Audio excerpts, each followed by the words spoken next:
Hello everybody and welcome to my highlights from the final round of the Retro GT series hosted by Delta Online Racing, link in the description. And as always we're starting with my qualifying lap. As you might be able to tell from the numbers in the very top right hand corner of the screen, we're back to the endurance format that we last saw at Suzuka, so a longer qualifying session, which this time I am actually making use of. This is obviously lap 7, the penultimate lap of qualifying, and this is my fastest lap of said session. And following this race, this is qualifying. Following qualifying. That's harder to say than it sounds. It's going well already, chaps. That's how we start every video. After qualifying, we will be having an endurance race. So it's twice as long as a normal race and has 2 pit stops than the usual one. But like I said, that will come in a minute. We're finishing off this qualifying lap first. As you can see on the mini leaderboard, it's okay so far. This car, pretty good round here. We were kind of expecting it to be. Corners like this one, right-hander, pretty decent sort of traction zone that this car loves to excel at. Not the best at necessarily carrying the momentum, or the high-speed corners, or even straight-line prowess. It's average at best, but just out of the tight corners, especially the hairpin that I talked over earlier, there's so much traction, and it really helps around here. So, final sector split, we're nearly 3/10 up, which I think should put us pretty close to my teammate Drive, who's currently ahead of me in this session. And we were pretty close in the practice session beforehand, so I was expecting us to be quite close. Perhaps not as close as we ended up being, just the 9,000ths of a second splitting us there. So on the grid, unsurprisingly, we did start next to each other, but perhaps surprisingly, 4th and 5th. By far the best qualifying session for myself, and I think Drive as well over the course of this series. And Drive, speaking of him, much better start than me. Got a much better jump off the line and was challenging Sean already into turn 1 while I had the other RZM car behind me. Not necessarily having to defend early on, but certainly didn't get the type of start that Drive had, still attacking there into sort of turns 3 and 4, and I don't want to be on the grass, get back on the top fairly much. Yeah, relatively quiet start for me. There's been a bit of a theme in this series. I'm quite happy to be just neutral, not getting involved in anything too much. We jump only a couple of corners later though. Don't know what's going on down there. Oh, I remember, yes. So, yeah, this corner that I said the car's really good through, yeah, it's not so good when you hit the grass on the way in. That's a good start. First racing lap and I do that. Not ideal. But potentially, luckily for me, despite just losing a chunk of time to the 2 cars ahead, I had a big enough gap behind that I didn't lose any positions, and the time loss was negated almost immediately when we had a lap 1 safety car, which is actually quite a rarity. We often have a restart, but apparently it was because a restart is called with more than one. I think it's 3 cars involved in an accident that have damage. But because we had more than 3 cars with damage in this incident, and in this first lap, which is why we had the restart, the safety car, which is now ended. It wasn't all in one accident; it was separate ones, so it's a restart. It's not a restart; it's a safety car. Anyway, we restarted from that hairpin because it's a really long lap, and we couldn't want to do the whole other lap under the safety car. But yeah, that was just a little update in the race. Next lap, maybe one after. Drive slightly misses his braking point into there. Collects Sean. And I get past Drive, and I think I could get past Sean as well. It's going to be side by side down the sort of straight that isn't. Oh, it's going to be tight. That thing is very quick on the straights. It's interesting because I remember back to Daytona when I was fighting Bobby. Top end wise, we were. Oh, I think I might have touched him there. That's not ideal. Yeah, top end wise, back at Daytona, I think our 2 cars were pretty even. Oh, is that my teammate up me inside? I don't like these prox arrows. There's a bit of contact from somebody. What's going on? Oh, crikey, there's a big pack there. Drive, Solo and Matt. Yeah. What was I saying? Top end wise, car's pretty similar, but that mid-range from that Nissan 300 ZX, a bit better than my Datsun 280 ZX. Although, like I said, the launch out of the corners, that first phase, that's all mine. But again, not when I do that. That's twice I've done that at that corner now. Twice I've managed to get away with it positionally, but it's just quite a big time loss, and it's not fun because I'm starting catching Sean. And catching Sean was something I was actually able to do throughout the race, really. As you can see, we're a couple of laps later again, and I've made the gap a bit smaller. I wanted to follow Sean into the pits. I liked having him as a carrot. It meant my pace was good and I could really gradually close that gap. But with the line I had on the previous lap, I just couldn't get into the pits. That's why I was so tight on the exits. I was trying it, and I'm like, yeah, no, that's not going to work. So lap 10 was the end of the first pit window, and obviously when I decided to pit. And as we come out the pits, there's no Sean to be seen. It's sideways round turn 1. If we look behind us, there is Sean, quite a margin back. It's a bit unfortunate, really. It wasn't just because I had a really good lap or he had a really bad out lap. Nissan's just really slow through the pits.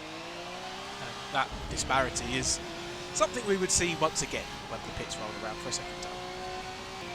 We're not jumping quite that far, though, although it is now 10 laps later. As you can see in my mirrors, Sean is right there. When we were chatting after the race, both of us said we were quicker when we were following. We both liked having that carrot. So, as I was saying earlier, in the first part of the race, I really enjoyed trying to catch Sean because I could, from behind him, I could close the gap. But when I was in front, I couldn't pull away because I didn't have that carrot. But he did, so he was able to close in on me. And eventually, with a little mistake around turn 1, and he managed to overtake me onto lap 20, which I was not happy about. So, we're going to have to see what we can do about it then, won't we? Still on lap 20 then, and towards the end of the lap now. While we're watching this bit, this could be interesting. Round the penultimate corner. Oh, Sean runs wide and then I run wide. That would have been a good opportunity to get past. But, no. That was a little unfortunate. Just a little. It's so easy to follow someone off like that. I think that's partly why I was quicker when I was following, because it's easy to follow someone's lines or to use their lines as inspiration to maximise yours. And when you haven't got that reference directly in front of you, you've just got to pick one and go with it, and sometimes it doesn't work out so much. And yeah, as I said, both of us said we were quicker when we were chasing. Not as much as me and Sean were quite close together for most of this race, it wasn't the most action-packed. So I figured I'd show you my best lap on the race, which was this one, lap 22. And the gap to Sean opened up a little bit, maybe since the last highlight, the last clip before the last edit, cut, whatever. But obviously it's going to close again throughout the course of this lap, because as I said, this is the quickest lap that I've managed so far. And we're starting out almost very nearly 1/10 up in the first sector. And then this is the corner I was trying to talk about earlier. When we get this corner right, the traction out of here compared to anything else is just phenomenal. It's just nice to watch. And coming out there, wow, that was a good sector. Quarter of a second up. More than really. So see if we can keep that for the rest of the lap nicely through there. You don't really want to be touching that inside curb, but I did. This is another place where the rear traction really helps us. Everyone else fighting the rear end to try and get the traction through there. This just so granted. This corner was a nice one. It was a little bit in between gears, and you could drop to first there if you wanted, but I stayed in second, and I've actually lost some time through that section. Maybe it's because I kept that curve fast and I didn't need to. Still nearly a 10th up though, so it's still on course to be my best lap, and you know it's already going to be my best lap because I told you this is my best lap. So second to last corner now, nice little bit of inside curb, using just a touch of the outside, a little bit quicker again through there, and yes, we're absolutely benefiting from the draft of the car in front. And a little look to the inside. Obviously, I'm not really close enough to go for a move. And when you're that bit slower towards the end of the straight, it's that bit harder to go for a move because you haven't got the run on someone. Despite my car being potentially a little bit better on the brakes, I don't know. But it's very good final corner. Look how much we've closed up. And yeah, so just shaving a 10th off my best lap there and sneaking into the 57th, which I was very, very happy about. So a couple of laps later again then, the second pit window was lap 20 to 25. So on lap 24, I decided to dive in and go for the one-lap undercut on Sean, which, as we unfortunately kind of already know, is going to work just because the Nissans, for some reason, quite slow through the pits. That's just it. There's nothing I could do on an outlap that would make me jump Sean by that much, considering how closely matched we were at every other point. So yeah, we've come out. I know I forgot to change my mini leaderboard. It's still on distance, but it was about a second loss, I think. I've just watched back the Delta live TV stream, which was very good. If you like a more overview of the race, definitely go and watch that. But judging by their graphics, the gap was about a second once the pit cycle, just after the pit cycle played out. Anyway, I've been waffling again, and like I said, Sean behind me, quicker than me. If I was behind Sean, I was quicker than him. So he gradually closed up, and we're now on to the last lap, and I figured I'd just show you the whole thing in its entirety, because it's, like I said, just one of those races where we're really, really close, but not a lot happened until the last lap. I'm having to defend into the hairpin. Is Sean going to get a bit of a cutback? Is that a clutch kickback? Was I a bit slow through there? Where is he? There he is. Just about cover him off. But I resent the straight line speed of that thing. I'm having to go defensive again before it starts closing in on me. We down into first gear, yeah. Oh, there he is, going around the outside. A little bit of side-to-side contact. That's not ideal. Don't really want to be on the outside round this corner, but as I said, the traction really helps in places like that. Then try and keep it tight down into first gear for this corner to make sure I'm on the defensive line. Foot to the floor on the exit, and that is the traction I'm talking about, even with a bit of a slide. Not really used to being in first gear, despite it being possible.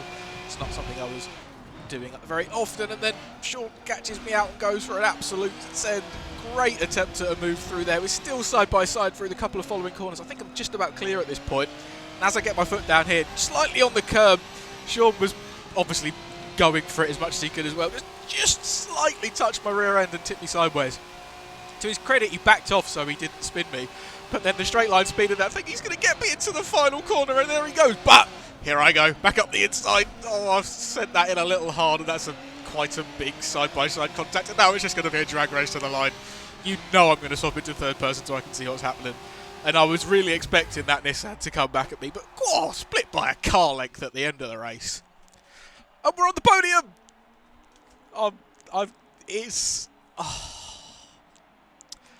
I really enjoyed that race. It was a great race with Sean. I love it when you're just that closely matched with someone. There's the full top 10 for you guys. All 3 DDM cars in the top 10. I think that's the first for us for that season as well. First podium for me, first podium for the team.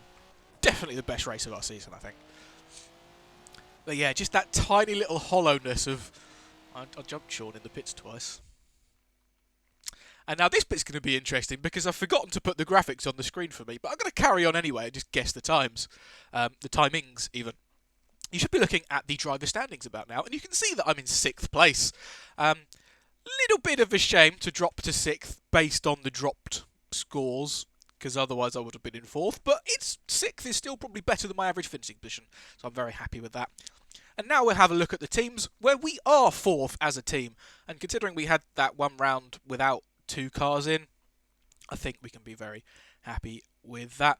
And with that, that is the end of not only this video, but of this series. It has been a hell of a lot of fun. I always enjoy Delta's Retro GTs. And you can bet I'll be back when the next series is back. So, thank you for watching. And until the next one, goodbye.